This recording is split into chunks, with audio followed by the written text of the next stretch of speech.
JB JCB action में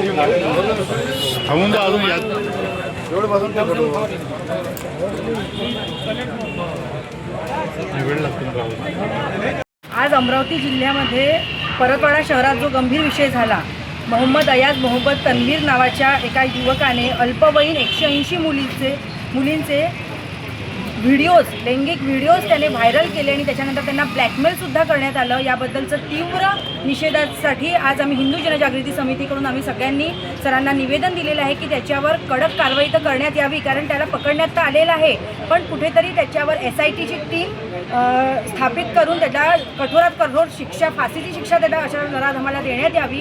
आणि या बाबतीत आम्ही बरेचसे सरांना काही आमचे पॉईंट सांगितले। त्यामध्ये मुख्य पॉईंट एक होता की जर 3 दिवसापासून याचे व्हिडिओज व्हायरल होत आहे, तर 3 दिवसापासून व्हायरल होत असताना पोलीस प्रशासन यावेळेला कुठे होतं? काही जणांच्या निर्देशनात आल्यावर ही गोष्ट समोर आली, तर या ठिकाणी पोलिसांनी थोडीशी तत्परता दाखवावी। अशीच घटना नाशिक इथे सुद्धा TCS सारख्या ज्या कंपन्या आहे मोठ्या मोठ्या, इथे सुद्धा हिंदू मुलींवर असाच प्रकारचा छळ केला जात आहे, जो छळ लपलेला आहे। तिथे त्यांना गोमांस खाणं, त्याच्यानंतर त्यांना लैंगिक अत्याचार, ह्या सगळ्या गोष्टींची बंदी त्या ठिकाणी होत आहे। तर या ठिकाणावर सुद्धा लक्ष देण्यात यावं आणि कठोरात कठोर शिक्षा अशा नराधमास देण्यात यावी। आणि आम्हाला हे पण सांगायचं आहे की हे जी व्हिक्टिम्स आहेत, याबद्दलची ज्यांच्यावर अत्याचार झालेला आहे, त्यांची सुद्धा जी हे बातमी आहे ती गोपनीयसुद्धा ठेवण्यात यावी तितकीच, कारण की मुलींची गोष्ट आहे तर ती गोष्ट गोपनीयसुद्धा असायला हवी। या सगळ्याच बाबतीचं निवेदन आज हिंदू जनजागृती समितीकडून देण्यात आलेलं आहे।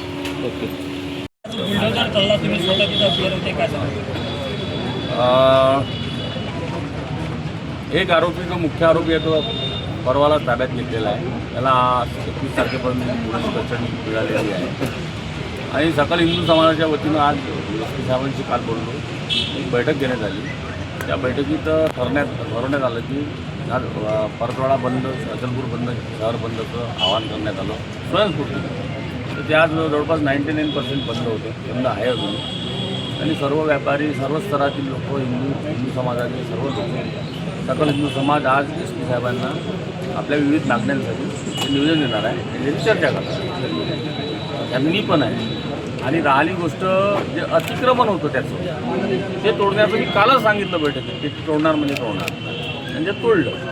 आता त्याचं जे अवैध बांधकाम, त्यांनी अवैधच म्हणावं लागेल की त्यांना परमिशन नाही घेतली बांधकाम वरच्यामधल्याची, की त्याची 30 दिवसाची नियमानुसार त्याला नोटीस द्यावी लागते। त्या घराला चिटकवलेली आहे, 30 दिवसानंतर ते पण पाडण्यात येईल पाहिजे। कारवाईवर तुम्ही समाधानी आहात का? नाही, संबंधित जे पोलीस स्टेशन आहे त्या परतवाडा, खास करून परतवाडा पोलीस आणि खास करून गुप्तचर जे हे आहे यंत्रणा, ती सपशेल असफल आहे, अपयशी आहे।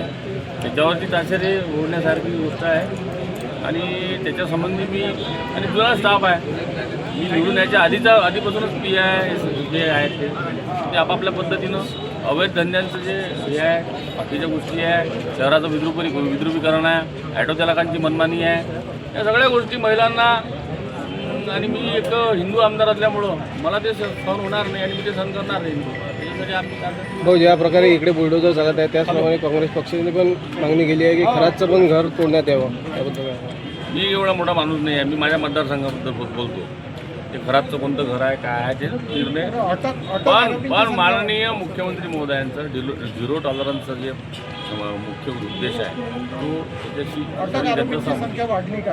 एक होतं, ज्याला 4 झालेले आहे संदिग्ध, आणि याच्यापेक्षा जास्त मी कालच सांगितलं 12 ते 15 आरोपी याच्यात बसू शकते। हे साखळी आहे, आज अटक केली त्यांचा काय रोल आहे नेमका पुण्याला? तर ते तपासात निष्पन्न होईल। ते पोलिसांची माझी भेट नाही आहे, आज निष्पन्न होईल, आज ते सांगण्यात येईल।